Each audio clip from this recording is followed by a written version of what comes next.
Hi guys, it's George here, and for this Tuesday tip I thought I'd do something a little bit different and film a video for you guys. So today's video is going to be something that's actually quite close to my heart because it's my topic for my independent study that I did at university, and basically it's all about reducing sedentary behaviour and getting us to move more. So if you give me a couple of minutes I will explain all about this and why we could all benefit from moving more. So a lot of you will probably be watching this thinking, well, that's fine, I go to my exercise classes at ALM, so that's all I need to do. I go, you might go to, I don't know, 5, 6, 7 classes a week.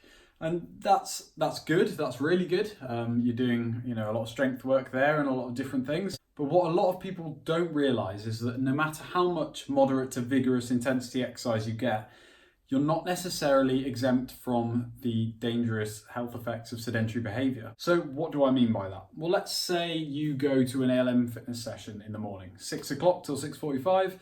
You're ready, you're going to work, and you're feeling good about yourself because you've done some exercise. That's brilliant, that's good. Now let's say you get back from work, and even then, in the evening, you go back to ALM and you've got another class. So you think, 2 hours of exercise, that is brilliant. But what about if you've spent the whole day at work, sat down and not moving?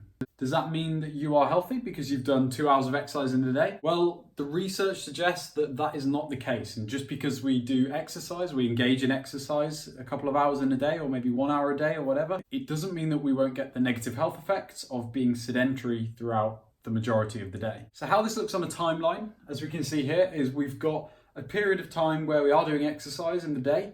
But if you look at the whole timeline of the day, we're talking 12 hours of time where we're awake and we're moving around and we're doing stuff, then there's a lot of time here that you can see we're not actually moving, we're not exercising enough. Now, what are some of the benefits of moving more throughout the day? Now, there are, as you can see, a whole host of physical benefits to moving more throughout the day. But perhaps the most interesting one that I found during my independent study research was a psychological paper that found that moving more throughout the day, and especially walking outdoors, actually then had a positive influence on outcomes that happen later on in the day. So participants were more likely to experience, greater things happening to them, perhaps better interactions with people at work or things like that, family members. So, it's not just the physical benefits when we're talking about moving more. You might just think, I'm going to be healthier, but it's also about psychological health, and there's a lot of those benefits as well that you can get. So you've probably all heard at the moment, the recommendations by the government are that we do 150 minutes of moderate intensity exercise or 75 minutes of vigorous intensity exercise per week. Now, while I'm sure a lot of you get that while you're at ALM, because a lot of the classes are either moderate or vigorous intensity exercise, I wonder how many of you are happy with the amount of time you spend moving throughout the day. And I'm sure if we all think about it, we could probably spend a bit longer moving throughout the day. Maybe it's you usually drive to the shop when you get home to get some food or something like that. Maybe that's a walking distance away, or perhaps to get lunch, or even during a break at work. Perhaps you could just go for a little walk around, whether it's around the office or whether it's just around the block or anything like that. There are loads of different ways that we can get in extra steps during our day. So in conclusion, moderate and vigorous intensity exercise are really great for improving our VO2 max and just getting us generally fitter, improving heart health and things like that. And that kind of intensity is what you typically see at ALM fitness classes. So that's where you get your improved fitness and things like that.